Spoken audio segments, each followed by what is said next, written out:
Welcome to Pragati education 24। आप सभी का एक बार फिर से स्वागत है प्रगति एजुकेशन 24 में।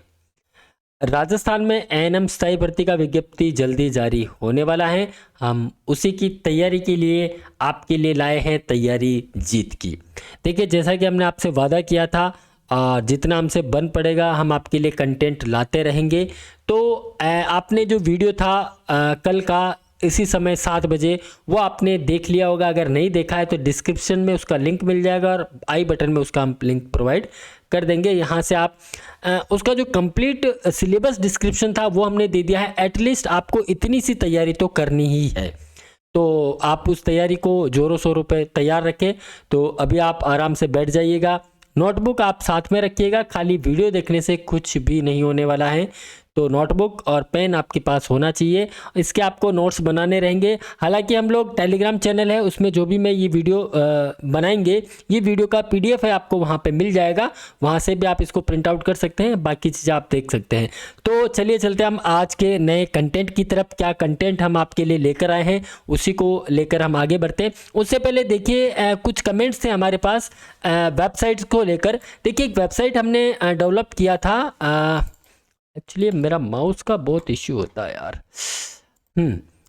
प्रगति एजुकेशन 24.blogspot.com ये वेबसाइट डेवलप किया है स्पेशली फॉर एएनएम स्टूडेंट्स के लिए, जो अभी विज्ञप्ति आने वाली उसके लिए, स्थायी भर्ती के लिए, या फिर जो स्टूडेंट्स है उसके लिए हमने बहुत सारा मटेरियल यहाँ पे प्रोवाइड करा रखा है, लेकिन आप लोग उसको ढूंढ नहीं पा रहे हैं। तो एक छोटा सा मैं ओवरव्यू पहले इस वेबसाइट का देता हूँ, फिर चलते हैं हम अपने कंटेंट की तरफ।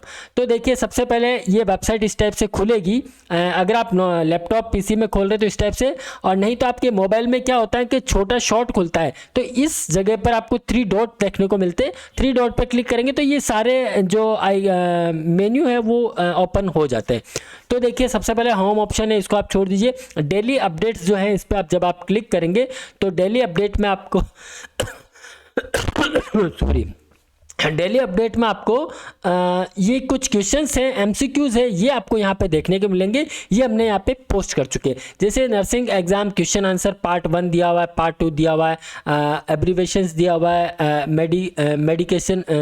मेडिकेशन रूट्स एंड साइट्स दिए हुए हैं, इंपॉर्टेंट क्वेश्चन आंसर दिए हैं मिडवाइफरी एंड गायकोनोलॉजिस्ट के। ये बहुत सारे क्वेश्चंस दिए हुए हैं। आप किसी भी लिंक पर अगर आप क्लिक करते हैं, जैसे मैं community health and nursing nutrition पर क्लिक करता हूँ, तो इससे रिलेटेड आपको यहाँ पे एमसीक्यूज मिल जाएंगे, तो आप यहां से भी स्टडी कर पाएंगे। हमारे वीडियो का आप इंतज़ार करते हैं, आपका बहुत शुक्रिया है। लेकिन ये चीज़ें आप पहले देख लिया करें। जैसे देखिए, यूनिवर्सल एक्सप्लोरेटर कहा जाता है, ब्लड ग्रुप एबी को, ये बहुत सारे क्वेश्चंस यहाँ पे हमने दिए हुए हैं रिलेटेड।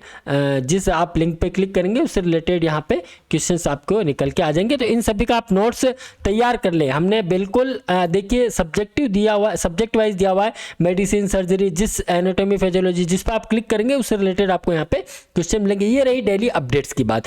जीके नेट्स को भी हम थोड़ा स्किप कर लेते हैं। वैकेंसीज, एएनएम फ्री नोट्स, जैसे आप इस पे क्लिक करते हैं एएनएम फ्री नोट्स पर, तो इसमें आपको बहुत सारे लिंक देखने को मिलते हैं। जैसे एएनएम फ्री नोट्स, इसमें जब आप क्लिक करेंगे तो देखिए एएनएम फ्री नोट्स के अंदर आप यहाँ पे जैसे स्क्रॉल करेंगे, इस एड को हम यहाँ से क्लोज कर लेते हैं।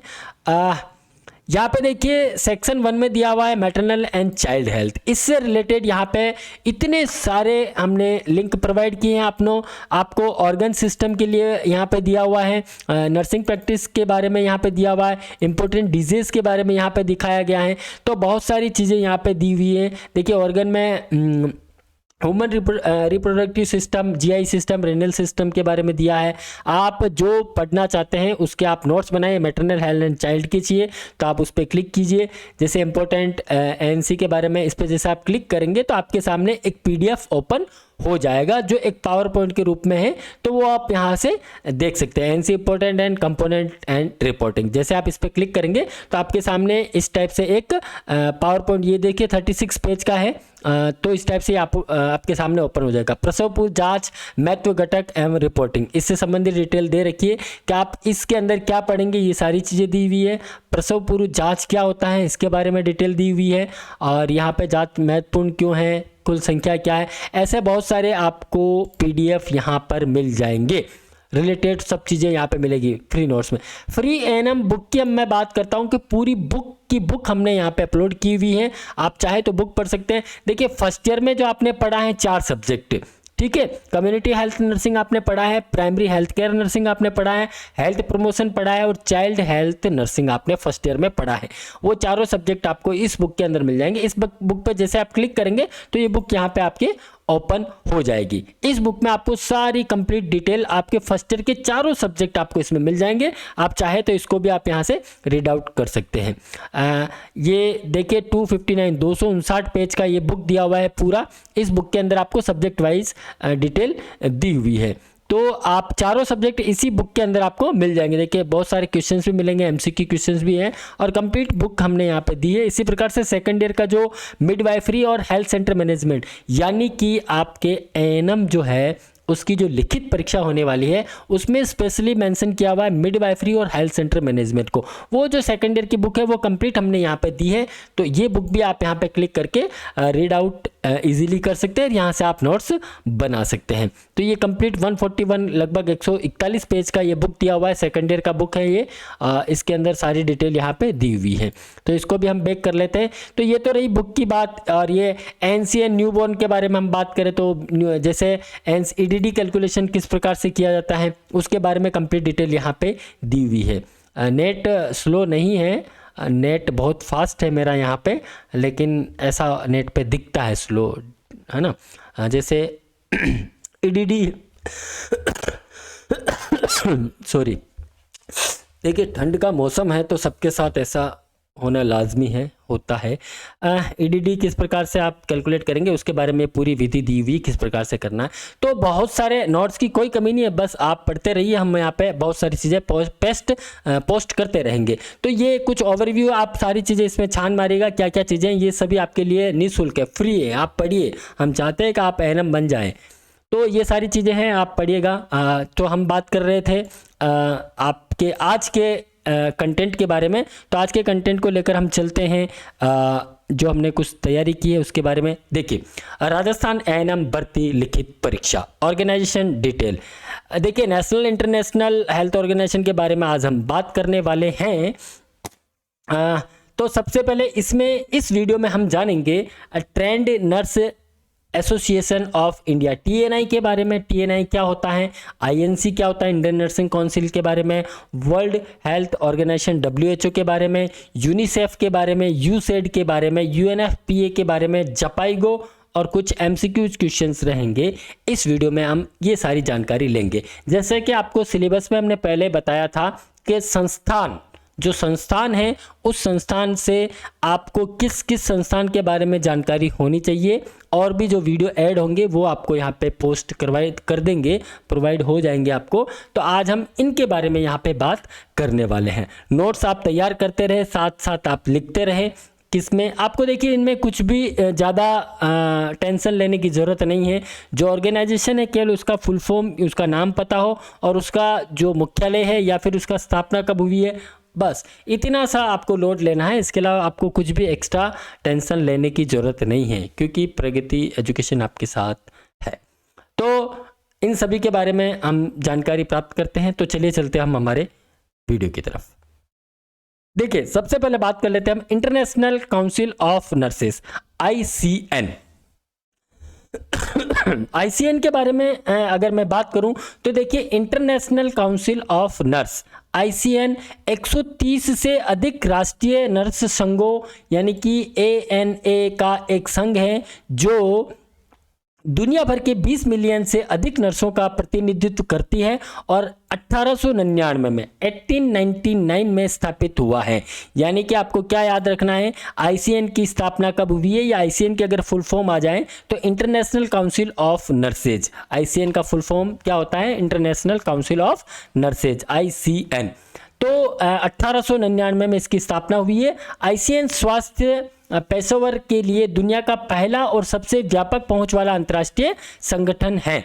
अंतर्राष्ट्रीय स्तर पर नर्सों और प्रमुख नर्सों द्वारा संचालित आईसीएन सभी के लिए गुणवत्तापूर्वक नर्सिंग देखभाल, विश्व स्तर पर अच्छी स्वास्थ्य नीतियां, नर्सिंग ज्ञान की उन्नति और एक सम्मानित नर्सिंग पैसे की दुनिया भर में उपस्थिति और एक सक्षम और संतुष्ट नर्सिंग कार्यबल सुनिश्चित करने के लिए काम करता है।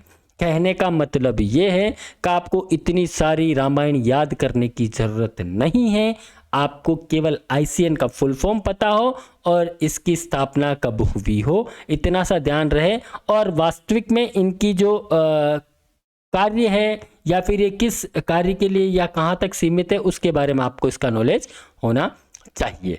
तो international council of nurses ICN, हम बात कर रहे हैं फुल नेम की, तो इंटरनेशनल काउंसिल ऑफ नर्सेज इसका फुल नेम रहने वाला है। फाउंडेड की बात करें तो 1899 1899 ईस्वी में इसकी स्थापना हुई है। मेंबर्स की बात करें तो लगभग 135 मेंबर्स जो है वो इसके अंदर है। की पीपल्स की बात करें, जो प्रेसिडेंट है वो डॉक्टर प्रमेला क्रिपियानो इसके जो प्रेसिडेंट हैं।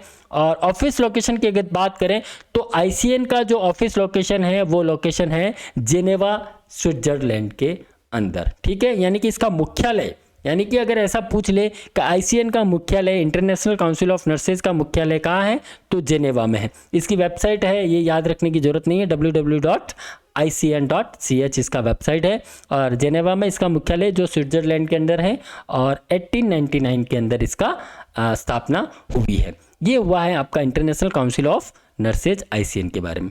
नेक्स्ट हम बात कर रहे हैं trained nurse association of India TNAI के बारे में।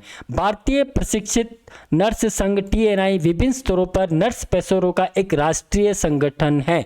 यह 1908 में स्थापित किया गया था और शुरू में इसे नर्सिंग अधीक्षकों के संघ के रूप में, यानी कि जो पहले जो ये ऑर्गेनाइजेशन थी, ये एसोसिएशन था टीएनआई, इसको नर्सिंग अधीक्षकों के संघ के रूप में जाना जाता था। लेकिन जो भारत सरकार है उसने 1950 के अंदर टीएनआई को एक सेवा संगठन के रूप में मान्यता दी थी। सभी राज्य सरकारों द्वारा इसी तरह की मान्यता इसके उद्देश्यों को बढ़ावा देने के लिए एक संपत्ति रही है। यानी कि जो अपने श्रीमती इंदिरा गांधी जी थे, उनके द्वारा इसका उद्घाटन किया गया। टीएनए मुख्यालय का उद्घाटन किसने किया था? श्रीमती इंदिरा गांधी द्वारा किया गया। और जो शिलान्यास की जो नींव रखी थी वो रखी थी डॉक्टर एस राधाकृष्णन ने।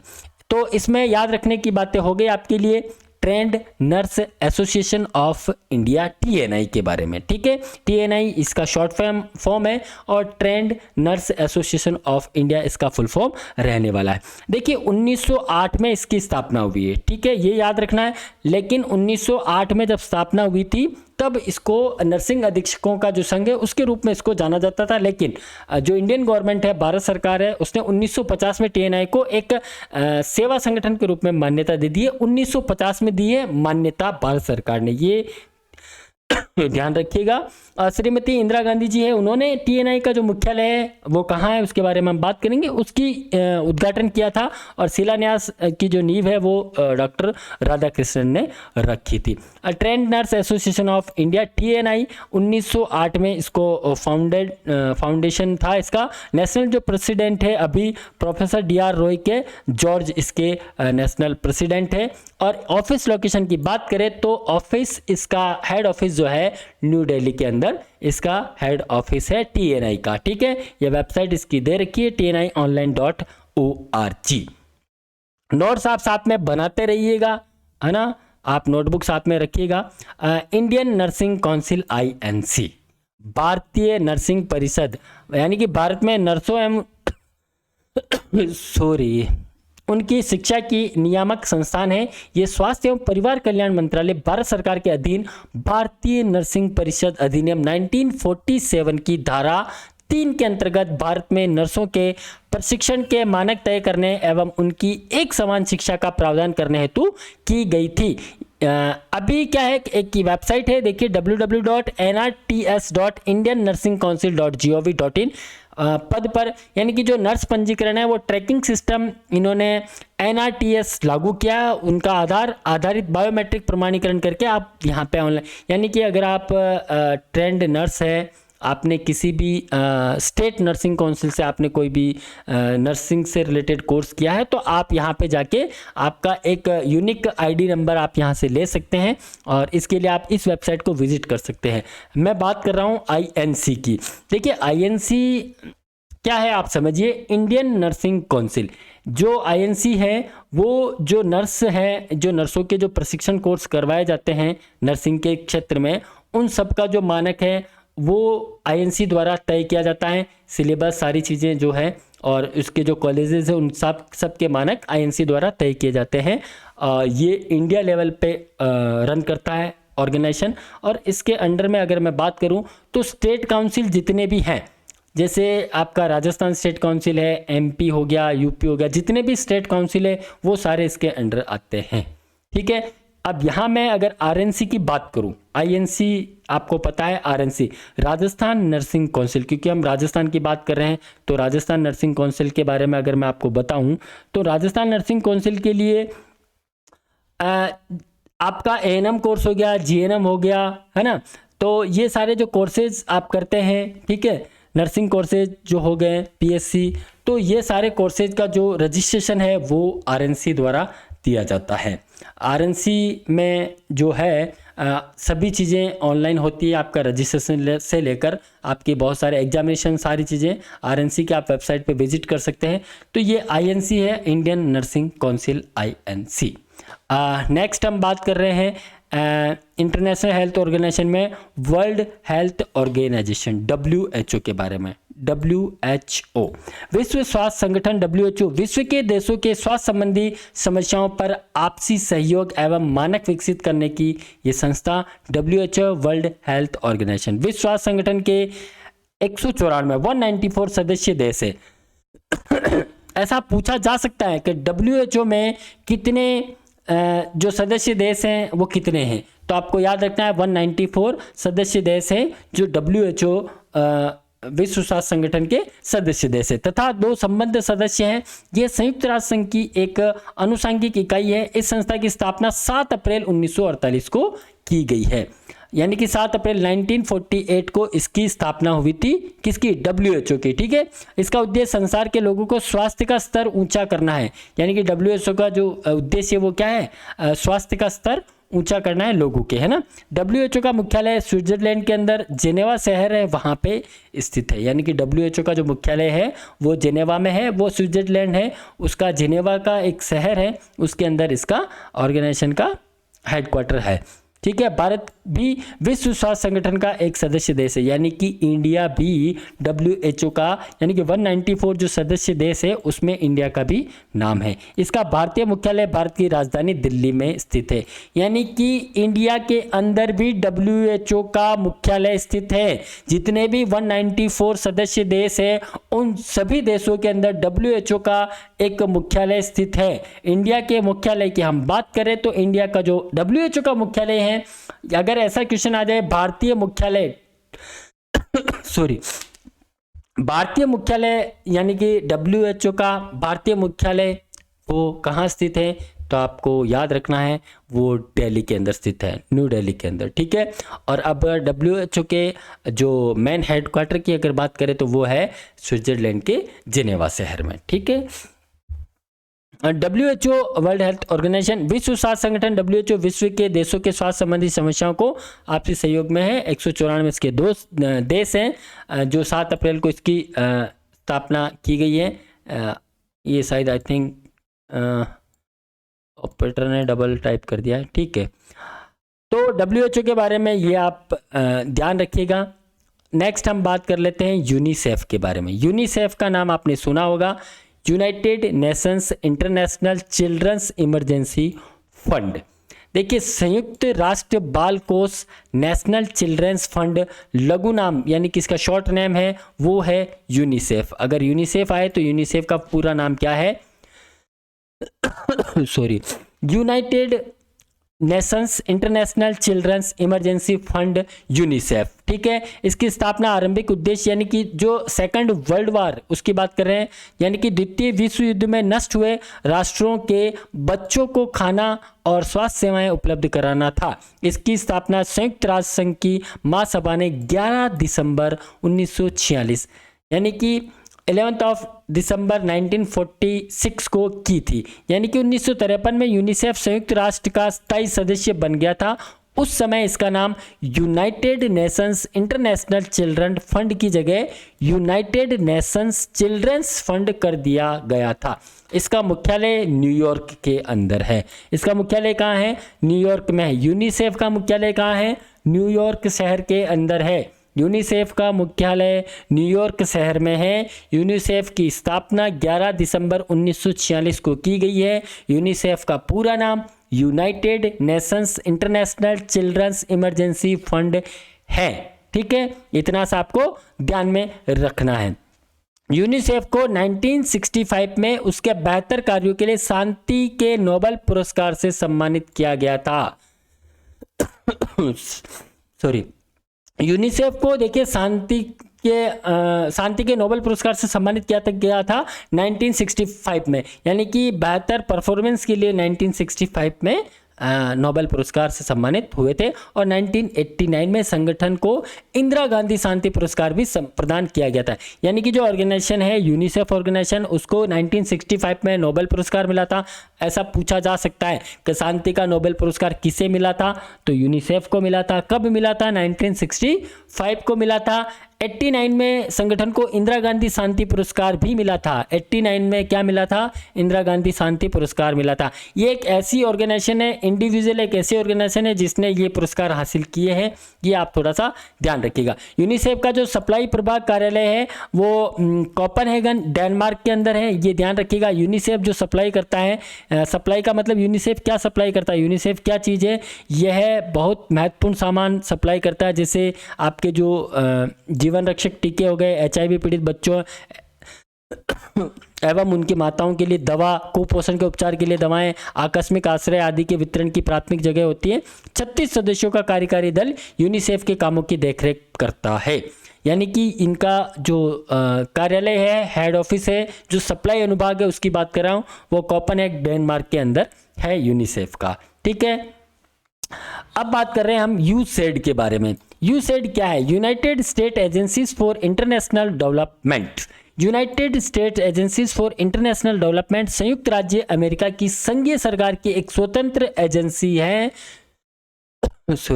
जो मुख्य रूप से नागरिक विदेशी सहायता और विकास सहायता के लिए जिम्मेदार है। फंडेड की बात कर रहे हैं हम।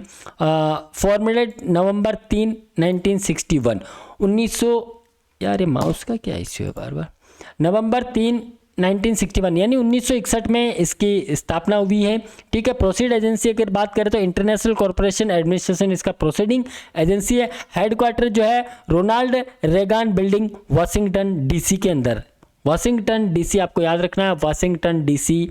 यूसेड का हेडक्वार्टर वाशिंगटन DC के अंदर है। इसकी वेबसाइट है, वेबसाइट की याद रखने की कोई ज़रूरत नहीं है। नेक्स्ट है UNFPA United Nations population fund, ठीक है। संयुक्त राष्ट्र जनसंख्या कोष, यूनाइटेड नेशंस पॉपुलेशन फंड, फिर से माउस, संयुक्त राष्ट्र संघ की एक संस्था है। इसका कार्य महिला, पुरुष और बच्चे के अधिकार, स्वास्थ्य और सम्मान अवसर के आनंदमय जीवन को बढ़ावा देने के लिए की गई है। यानी कि UNFPA की बात करें UNFPA जो है, इसका जो न्यूयॉर्क शहर है संयुक्त राज्य अमेरिका, वहाँ पे इसका मुख्यालय स्थित है। UNFPA का मुख्यालय कहाँ है? आप देखिए क्या कीजिएगा, आपको नोट्स बनाने हैं तो ये जो मैंने बना रखे हैं ना, ये आप नोट कर लीजिएगा। बस इतना सा आप ध्यान रखिएगा। ऊपर आप लिख लीजिएगा आपका इसका जो भी ऑर्गेनाइजेशन है उसका नाम यहाँ लिख लीजिएगा और ब्रैकेट में आप इसका शॉर्ट फॉर्म डाल लीजिएगा। जैसे United Nations population fund UNFPA का आप नाम लिखिएगा। मुख्यालय की हम बात करें तो न्यूयॉर्क संयुक्त राज्य अमेरिका के अंदर इसका मुख्यालय है। हेड मुखिया की बात करें तो नटेल कैनेमा इसके हेड मुखिया है और 1969 में इसकी स्थापना की गई है। मूल संगठन इसका संयुक्त राज्य संघ है। वेबसाइट आप लिखना चाहे तो लिख सकते हैं। नेक्स्ट है जपाइगो, नेक्स्ट एंड लास्ट जपाइगो है। जपाइगो के बारे में आपने सुना होगा, जॉन्स हॉपकिंस विश्वविद्यालय से संबंध रखता है। ये अंतर्राष्ट्रीय गैर लाभकारी स्वास्थ्य संगठन है, जो समूह 1973 में इसको स्थापित किया गया था। शुरू में देखिए इसमें क्या था, स्त्री रोग और प्रसूति में अंतर्राष्ट्रीय शिक्षा के लिए जॉन्स हॉपकिंस कार्यक्रम कहा जाता था, लेकिन अब इसे केवल जपाइगो यानी कि इंग्लिश में जापाइगो के रूप में संदर्भित किया जाता है। इंटरनेशनल हेल्थ ऑर्गेनाइजेशन में देखिए 1973 के अंदर जपाइगो की हम बात करें, 1973 में इसका फाउंडेशन हुआ था। फोकस मेनली ये health care, malaria, maternal health पे किया जाता है। मैरीलैंड यूनाइटेड स्टेट के अंदर इसका हेडक्वार्टर है। एरिया ये ग्लोबली वर्क करते हैं, ठीक है। डोनेशन और ग्रांटिंग इनको मिलती रहती है। जपाइगो का वेबसाइट है, इसके बारे में आप ज़्यादा जानकारी चाहते हैं तो वेबसाइट पर आप जा सकते हैं। तो ये रहे ऑर्गेनाइजेशन के बारे में। अब हम एक शॉर्ट बात कर लेते हैं। जैसे कुछ अंतर्राष्ट्रीय संगठन है जिनका मुख्यालय जिनेवा में है। जिनेवा में बहुत सारे जो मुख्यालय हैं वो जिनेवा के अंदर स्थित हैं। तो उनको आप किस प्रकार से याद करेंगे, आपको कैसे याद रहेंगे? बहुत सारे संगठन ऐसे हैं जो जिनेवा में है, आपको केवल वो याद रखने जो नर्सिंग फील्ड से रिलेटेड है, अधिकतर आपको वही याद रखने। तो आपको छोटा सा एक मैं ट्रिक बता देता हूँ। जैसे जिनेवा में स्थित मुख्यालय हैं उनके बारे में। जैसे जिनेवा में कौन कौन से मुख्यालय स्थित है, एक तो देखिए विश्व शरणार्थी संगठन है UNHCR, विश्व मौसम ये ठंड का क्या है यार, विश्व मौसम विज्ञान संगठन WMO है, विश्व श्रम संगठन ILO है, विश्व स्वास्थ्य संगठन WHO है, विश्व व्यापार संगठन WTO है, गेट है और रेड क्रॉस सोसाइटी है। इसके अलावा भी बहुत सारे जो ऑर्गेनाइजेशन है जिनका मुख्यालय जिनेवा में स्थित है। तो आपको मैं एक छोटा सा ट्रिक बता देता हूं, आपको किस प्रकार से याद रखना है। देखिए आपको ये तो पता चल ही गया कि इतने सारे जो है और इसके अलावा भी है, तो इन सबको कैसे याद रखेंगे, ये सारे याद कैसे रहेंगे? तो एक जीके ट्रिक आपके लिए है। देखो आपको क्या रखना है, जीने के लिए शरणार्थी खराब मौसम में श्रम करे तो स्वास्थ्य एवं व्यापार अच्छा होता है और उसके गेट पर रेड क्रॉस लग जाता है। इसको आप समझ लीजिएगा। ये अगर आपको लाइन याद हो गई तो जिनेवा में जितने भी मुख्यालय है वो सारे आपको याद हो जाएंगे जो मैंने बताया। इसके अलावा एक्स्ट्रा और भी है, उसके बारे में आगे हम बात करेंगे। तो जीने के लिए यानी कि इंसान जीने के लिए क्या करता है, खाना खाता है ना, मेहनत करता है, पैसे चाहिए होते हैं। तो जीने का मतलब वो वाला जो जिंदगी जी रहे हैं उसके लिए। तो जीने के लिए शरणार्थी मतलब क्या होता है, जो किसी की शरण में आके रहता है, ठीक है। तो जीने के लिए शरणार्थी खराब मौसम में श्रम करे, यानी कि जीने के लिए शरणार्थी अगर बहुत खराब मौसम भी है उसमें भी अगर वो मेहनत कर रहा है तो वो उसके लिए क्या होगा, स्वास्थ्य और व्यापार के लिए अच्छा होता है। यानी कि अगर वो खराब मौसम में भी मेहनत कर रहा है तो वो उसके लिए स्वास्थ्य के लिए अच्छा होगा और उसके व्यापार के लिए भी अच्छा होता है और उसके गेट पर रेड क्रॉस लग जाता है, यानी कि उसके लिए अच्छा हो जाता है। तो देखिए मैंने रेड में कुछ लिखे हैं, जीने, शरणार्थी, मौसम, श्रम, स्वास्थ्य, व्यापार, गेट और रेड क्रॉस। इसको आपको थोड़ा सा ध्यान में लाना है। और एक ही लाइन में बात करें तो जीने के लिए शरणार्थी खराब मौसम में श्रम करे तो स्वास्थ्य एवं व्यापार अच्छा होता है और उसके गेट पर रेड क्रॉस लग जाता है। तो जीने का मतलब हुआ जिनेवा में स्थित मुख्यालय। फिर से माउस यार, माउस जीने का मतलब यार ये माउस बहुत प्रॉब्लम कर रहा है मेरे। जिनेवा में स्थित मुख्यालय। शरणार्थी का मतलब हुआ शरणार्थी, विश्व शरणार्थी संगठन, ठीक है। विश्व शरणार्थी संगठन का मुख्यालय कहाँ पे है, जिनेवा के अंदर है। मौसम यानी मौसम विज्ञान का जो संगठन है WMO का विश्व मौसम विज्ञान संगठन, वो कहाँ है, जिनेवा में है। श्रम, विश्व श्रम संगठन ILO का जो मुख्यालय है वो कहाँ है, जिनेवा के अंदर है। स्वास्थ्य, विश्व स्वास्थ्य संगठन WHO का संगठन मुख्यालय कहाँ पे है, जिनेवा में है। विश्व व्यापार संगठन WTO का मुख्यालय कहाँ है, जिनेवा में है। एक साथ सब बोलिए ना, मेरे को आवाज आनी चाहिए आपकी। गेट का मुख्यालय कहाँ पे है, जिनेवा के अंदर। रेड क्रॉस का मुख्यालय कहाँ पे है, रेड क्रॉस का मुख्यालय जिनेवा के अंदर है। यानी कि जीने के लिए शरणार्थी खराब मौसम में भी श्रम करे तो स्वास्थ्य एवं व्यापार अच्छा होता है और उसके गेट पर क्या लग जाता है, रेड क्रॉस लग जाता है। तो ये आप लिख लें, आप याद करने के लिए स्क्रीनशॉट ले लीजिएगा। मैं यहाँ पे होल्ड कर लेता हूँ इसको ताकि आप इस चीज़ को अच्छे से पढ़ पाएँ। नेक्स्ट देखिए, इसके अलावा भी जिनेवा में अंतर्राष्ट्रीय दूरसंचार संघ ITU, अरे मोस ITU का मुख्यालय भी है और यूरोपीय संघ के 3 मुख्यालय है वहाँ पे, ठीक है। यूरोपीय आर्थिक समुदाय EEC और यूरोपीय ऊर्जा विभाग EEC और यूरोपीय मुक्त व्यापार संघ ECTA भी स्थित है। आपको इतनी सारी जानकारी रखने की जरूरत नहीं है, मैं आपको एक जनरली चीज़ बता रहा हूँ कि जिनेवा के अगर और भी कोई ऑप्शन आ, जैसे ऑप्शन में आ गया WHO के अलावा बाकी, तो वो आपको ध्यान रहना चाहिए कि इनके भी मुख्यालय वहीं पर भी है। तो इन चीज़ों का आप याद रखें थोड़ा सा। नेक्स्ट, अंतर्राष्ट्रीय स्वास्थ्य एजेंसी का नाम और मुख्यालय, जैसा कि अभी ऊपर आपको बताया था। देखिए मैं थोड़ा इसको चेंज कर लेता हूं ताकि मेरा माउस इशू ना रहे। देखिए, इसमें तो है स्वास्थ्य एजेंसी का नाम और यहाँ पे मुख्यालय की स्थिति। विश्व स्वास्थ्य संगठन WHO का मुख्यालय कहाँ पे है? जिनेवा स्विट्जरलैंड के अंदर है। यूनिसेफ का कहाँ है? न्यूयॉर्क के अंदर है। खाद्य एवं कृषि संगठन का कहाँ पे? रोम इटली के अंदर है। यूसेड का कहाँ है? वाशिंगटन के अंदर है। संयुक्त राष्ट्र जनसंख्या गतिविधि कोष कहाँ पे है? न्यूयॉर्क के अंदर है। और स्वीडिश अंतर्राष्ट्रीय विकास अभिकरण स्टॉकहोम स्वीडन के अंदर है। कोलंबो प्लान कहाँ पे? श्रीलंका। कोलंबो कहाँ पे? श्रीलंका के अंदर है, ठीक है। इसका आप स्क्रीनशॉट ले लीजिए या आप लिख लीजिएगा इनकी एजेंसी और इनका मुख्यालय। अब बात कर रहे हैं इन एजेंसियों की स्थापना वर्ष कब हुई है, यानी कि WHO की स्थापना कब हुई है? 7 अप्रैल 1948 को, 1948 को। यूनिसेफ कब स्थापना हुई? 11 दिसंबर 1946 को, 1946 को। अंतर्राष्ट्रीय श्रम संगठन जो है 1919 को इनका स्थापना हुआ है। खाद्य एवं कृषि संगठन की बात करें तो 16 अक्टूबर 1945, 1945।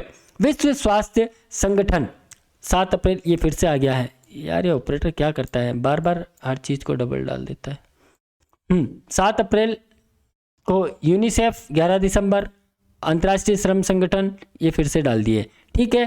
तो यहाँ तक ये इनके स्थापना वर्ष हैं, ये एक बार आप अच्छे से देख लीजिए, स्क्रीनशॉट ले लीजिए। मैं इसको हटा देता हूँ, आपको दिखेगा नहीं।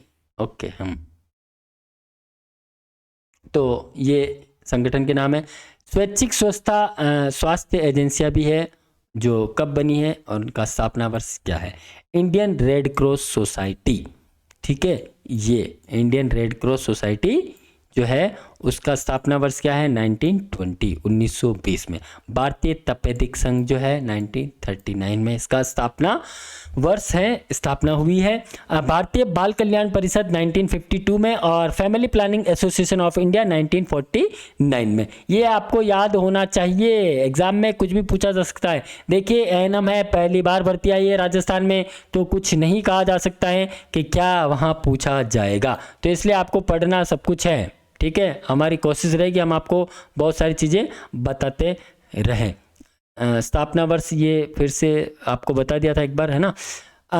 अब हम कुछ MCQs के बारे में बात करेंगे, कुछ क्वेश्चंस हैं इससे रिलेटेड, और भी अगर आपके कोई क्वेश्चंस है तो आप हमको कमेंट्स के माध्यम से दे सकते हैं। तो देखिए, हार जीत तो होती रहती है।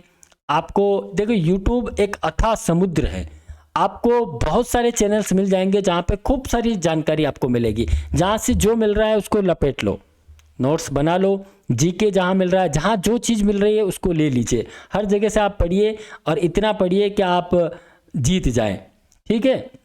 वो एक स्टोरी याद आ रही है मेरे को, हार गया लेकिन खुद से जीत गया, आपने सुनी होगी, हरीश नाम की, जो मैं आपको बता देता हूँ। देखिए, थोड़ा सा आपको एनर्जी आएगा तो आप लोग पढ़ेंगे, और आप लोग पढ़ेंगे तो ANM जरूर से बनेंगे। तो एक कमेंट आपका बनता है और वीडियो को लाइक तो बनता है, आपने कर दिया होगा लेकिन फिर भी करते रहिएगा।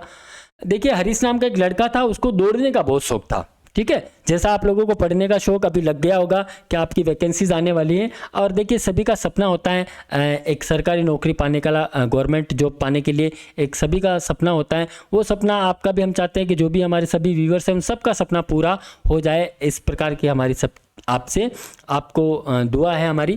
तो हरीश नाम का जो लड़का है उसको दौड़ने का बहुत शौक था, वह कई मैराथन में हिस्सा ले चुका था। यानी कि आप में से बहुत सारे ऐसे होंगे जो कई बार फेलियर हुए होंगे।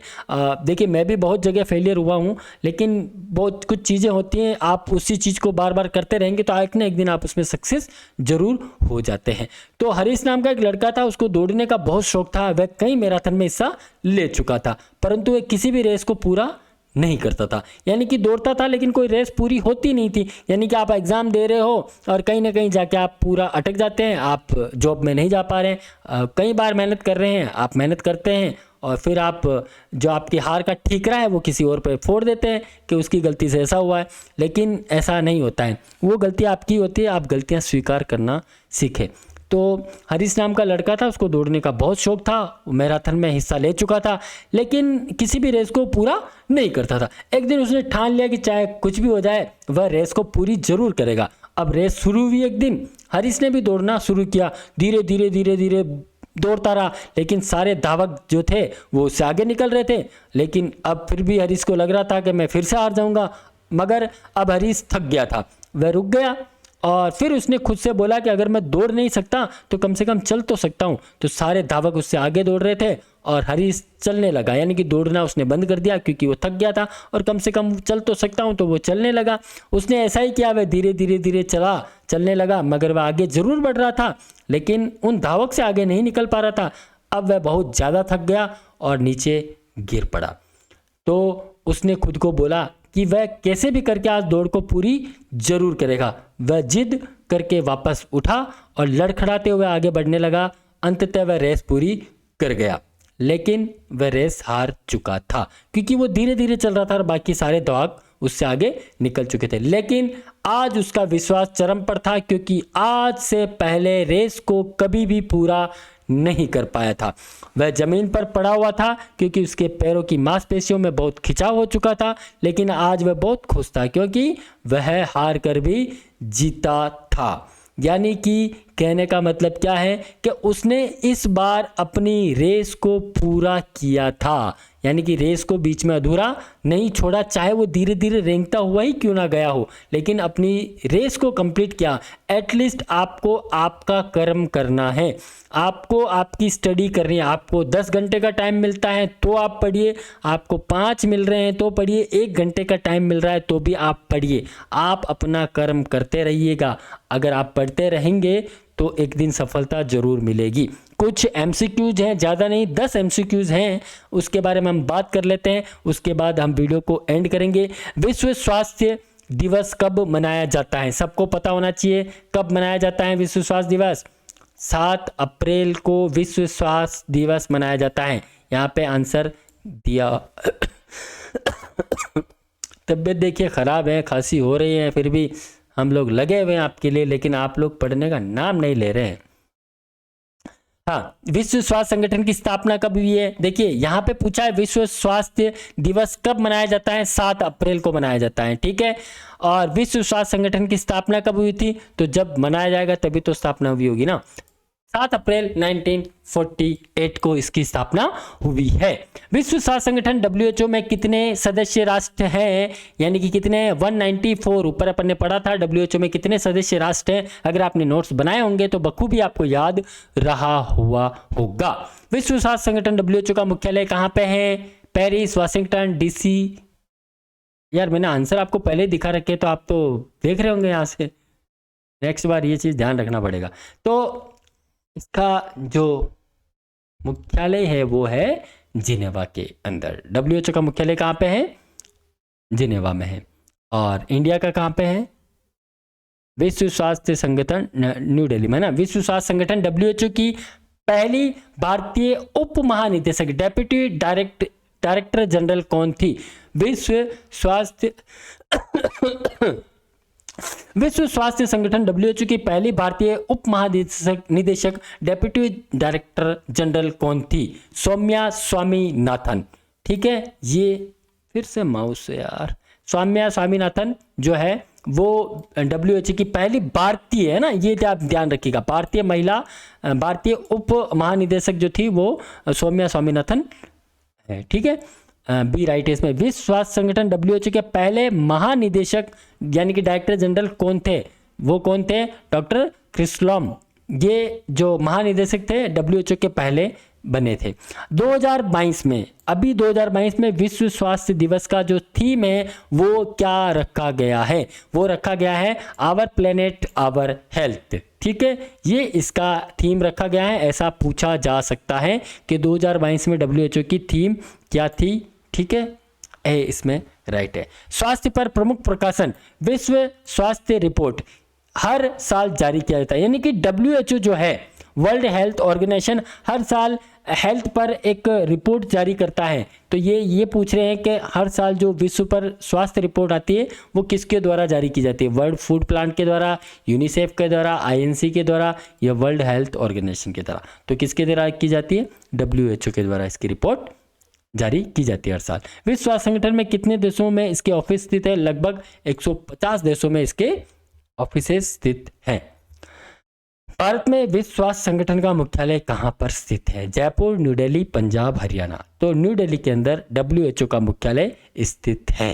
ठीक है, तो आज हमने आपको लगभग जो संस्थाएं थी उसके बारे में डिटेल आपको मिल चुकी है। जितनी भी संस्थाएं हैं उसके बारे में आपको डिटेल यहाँ पे मिल चुकी है। और भी अगर कोई संस्थाएं हैं जो रह गई हैं, वैसे जनरली बहुत सारी संस्थाएं हमने आपको बता दी हैं और यही संस्थाएं, इसके बारे में MCQs का एक अलग से हम वीडियो लेके आ जाएंगे, पूरा केवल MCQs का रहेगा। तो अगर आपके दिमाग में ऐसा कोई आ रहा है कि ये वाली जो ऑर्गेनाइजेशन है वो रह गई है, तो उस ऑर्गेनाइजेशन के बारे में हम बात कर लेंगे। तो अगर कोई है तो आप हमको बता दीजिएगा, उसके बारे में हम आपको अलग से वीडियो दे देंगे। तो ये ऑर्गेनाइजेशन है, ऑर्गेनाइजेशन की डिटेल आपको मिल चुकी है, आप इसके नोट्स बना लें और तैयार रहें नेक्स्ट वीडियो के लिए। तब तक के लिए थैंक यू, धन्यवाद, लव यू ऑल। बने रहिए आप हमारे साथ। अब हमको भी समय हो चुका है, आप भी जाइए, खाना नहीं खाया है तो खा लीजिए। कल मिलते हैं इसी समय पर नए टॉपिक के साथ। Thank you, love you all, bye.